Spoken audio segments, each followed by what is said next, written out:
economic news to share with you here. We talked about the surge in real estate, and last week, remember, was an all-time high for the average home, north of $350,000. Now, confirmation of a trend that is picking up steam. Year over year, home prices are running at a 14.6% annual clip. In other words, from April of this year, that looking back to April of last year, that is how much homes are appreciating. And in all 20 cities surveyed. Bess Freedman joins us right now, Brown Harris Stevens Real Estate CEO. Bess, very good to have you. This looks frenetic, but I guess in the scheme of things prior to the pandemic, these gains are still within normal bounds. But what do you make of it? You know, I think the pandemic inspired everybody to think about how they're living differently, looking at, how they live and where they live. And so, and we have rates that are still historically so low, and all indications from the Fed are that they're going to stay that way. And so I think that inspired a lot of people to go to different places and take advantage of that. And now what we're seeing is that supply is shrinking in certain places, in Connecticut and certain parts of Florida and all over the country, and the demand is at its peak. And so, and with low rates, what happens is that the prices rise, and that's what we're seeing right now. It makes complete sense. And there's a lot of FOMO. I think people have felt like they have been deprived for a while, and now they're out there and they want to buy. Consumers want to spend.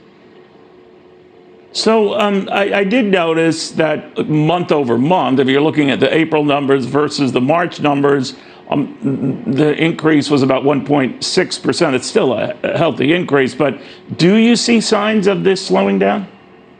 Yeah, I do. It can't be perpetual, Neil. It is slowing down at this point. Even though the prices are ticking up, transactions are now slowing because some people, first-time home buyers, will start to get priced out of the market, and there's nothing really to buy in certain areas. So we are going to see a slowdown of that. It's going to take some time before we start to get more of an ebb and flow with supply and demand moving more fluidly. New York City is a little different, as you know, because we were in very much a buyer's market before the pandemic. We're still in a buyer's market. We have very good supply, and a lot depends on what the president does with taxes for us, because we don't want people fleeing New York to go to lower tax states. So we still have that threat here in New York City. How about the super high end? You referred to New York, and a lot of people think of those. I think one is on the market now, $170 million Saudi sheik-owned penthouse that's on the market, which would be among the highest prices ever. So I don't know whether you're buying that one or one of your clients, but the fact of the matter is that is a different market than the rest of the market. How do you describe it?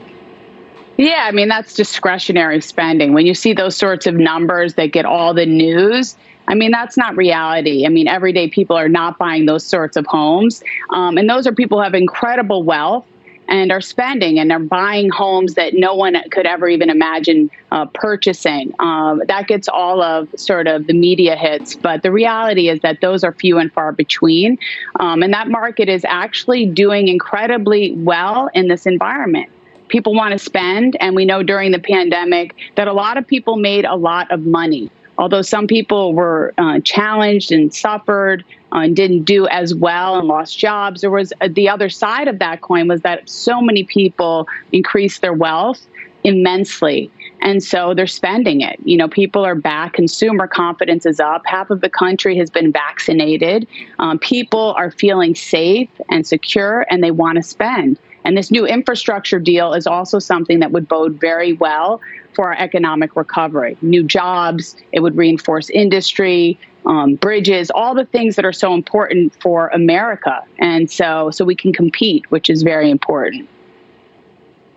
Well, you've been on this trend in the middle of the pandemic lows and very confident about it. I thought you were crazy back then, but I'll admit that I was wrong. But you're not crazy. Maybe you are, but you were back then. All right.